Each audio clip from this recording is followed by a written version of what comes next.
This is a cube collection video on the 27th of August 2011. Start off with what was my first cube. It's a keychain cube. I took the green stickers off and made a black side because it was a little bit too close to the orange for my eyes. Since then a couple of stickers have come off, including the red centre and possibly a few yellows. That's why it's not solved at the minute, because every time I do it another sticker seems to come off. I have got another one. I actually bought this from eBay thinking that it was a full-size cube. Got it and it was another keychain cube. But these two cubes are the ones which I learnt how to do the Rubik's Cube on about 4 months ago now. And yeah, so these are kind of special to me for that reason. Next, I got a full-sized brand Rubik's Cube. You can see there. This actually turns very, very smoothly for a Rubik's brand cube, but that's just due to use and wear, I think. Yeah, it's not a bad cube. It was the one which got my times down to from about 8 minutes to somewhere around 2.5. Next, I also bought a second Rubik's brand Rubik's Cube. I left that sticker on there just to show that it's a Rubik's Cube. That was because I put Vaseline in the other cube, not knowing about how you shouldn't do that at the time, which you shouldn't. And as it was well, it was much worse than it was before at the time, I bought another one, thinking that I'd ruined this one. But after cleaning it out, this one is as good as it was before, and so I had two. And because I had two, I thought I'll get some new stickers for it, and these ones are very good. I tried to put them on in a way that the corresponding pattern is opposite each other, which I think looks quite good. The stickers were, I think, £2 with about £1 shipping. I think it's from Picegg. So yeah. Next was my Megaminx. This is a puzzle Megaminx, puzl.com. This was a present actually. This was before I was into buying new cubes, different types of cubes, or cubing in general really. I was just still solving the 3x3 and trying to get my times down. So yeah, this was a present, and this is what got me into new cubes and different cubes. And this one turns ridiculously well actually. People say that the Cube for You or the Methods one's the best, but I would not want this any better than it is. If it was any smoother, you wouldn't turn it. It wouldn't turn how you wanted to, and it's not stiff. It very rarely gets stuck. I've never had it pop before. So yeah, very, very good Megaminx there.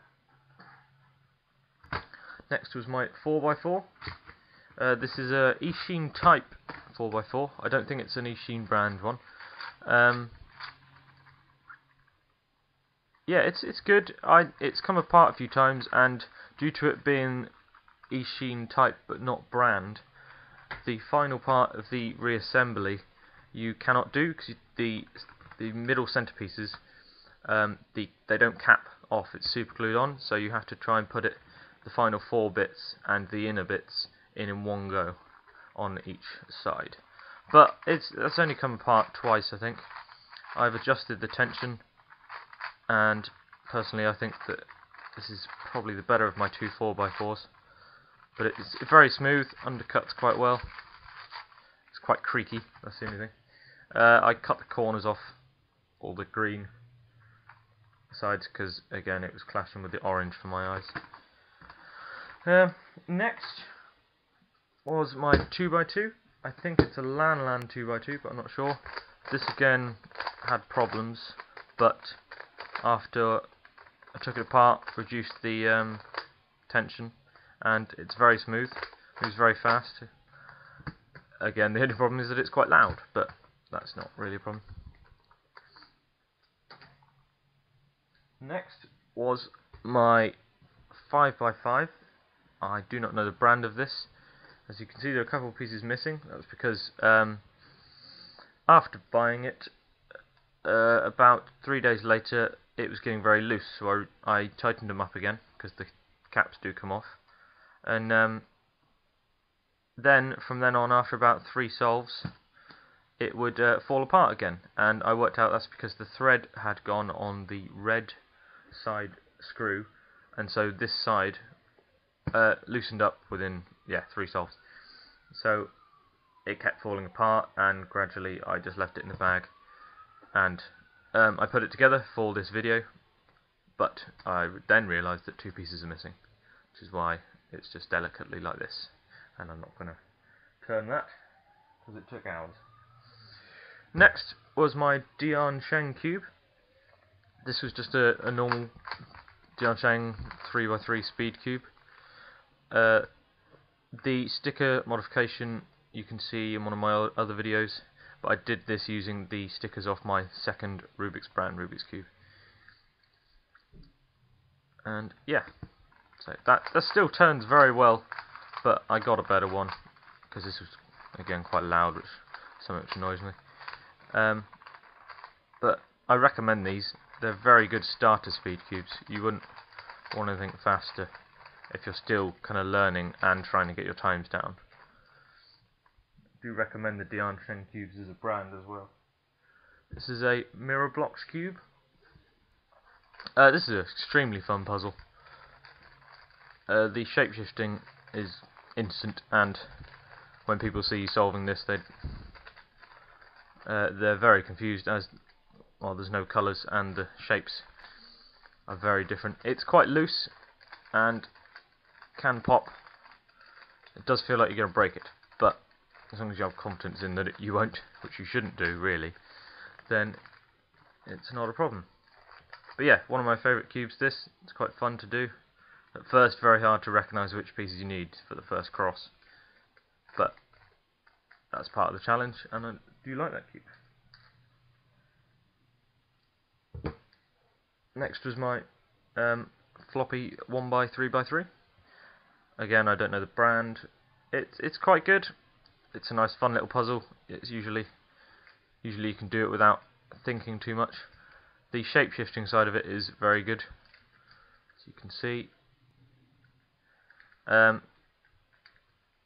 However, it does pop quite easily on the middle, and then the 4 little connecting bits inside can fly out. Luckily I haven't lost any yet, but it's only a matter of time, I think. But no, it's good. Next is my Pyraminx. This was a QJ one, I believe. Symbol green, red, blue, yellow. It's got the click mechanism, which I actually prefer on this puzzle anyway. A lot of people really complain about the click mechanism on these VCube 6, but personally on the Pyraminx I think it really helps when solving. It's a good puzzle, not too much of a challenge once you know a couple of algorithms. For me, I only know the basic method. I know there's I think it's called the Ocker method, which is much quicker, but I'm happy with the method I know. It still only takes about 20 seconds. But yeah, good. And next is my 3x3 ball.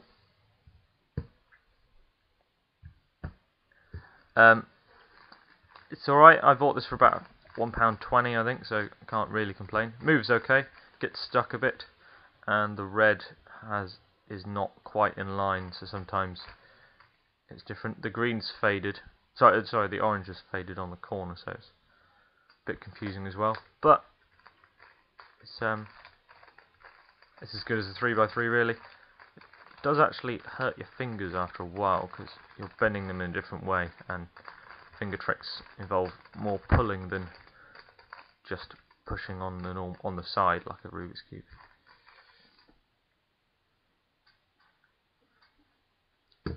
Next is my Fisher cube. This was a YJ cube, and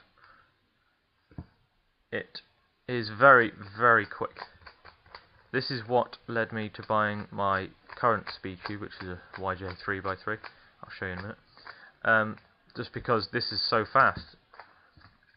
Many times I've picked it up and just it's flown out my hand, because I'll show you. Because if you pick it up like that, with one hand on that side and one on that, it will spin like that. It's that smooth.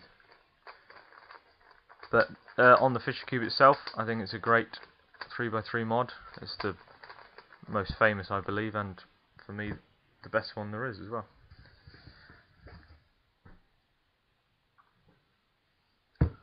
Next, it's my 7x7. This, I believe, could have been a knockoff. I think it's called the X Cube 7x7. But personally, I can't see how the V Cube would be much better. This doesn't get stuck. It's never popped. The sticker quality is great. The colours are good. If it is a knockoff, it's a very, very good one. And personally, I don't mind, because it was about £21, which personally I think was a bargain. 7x7 is a good challenge. I have a 5x5, as you've seen one already, but the 7x7 is a better challenge, I think, because you've got to put more thought into getting the edges, and it does take longer, yeah, but that's part of the fun. It's one of the cubes which won't be done in a couple of minutes.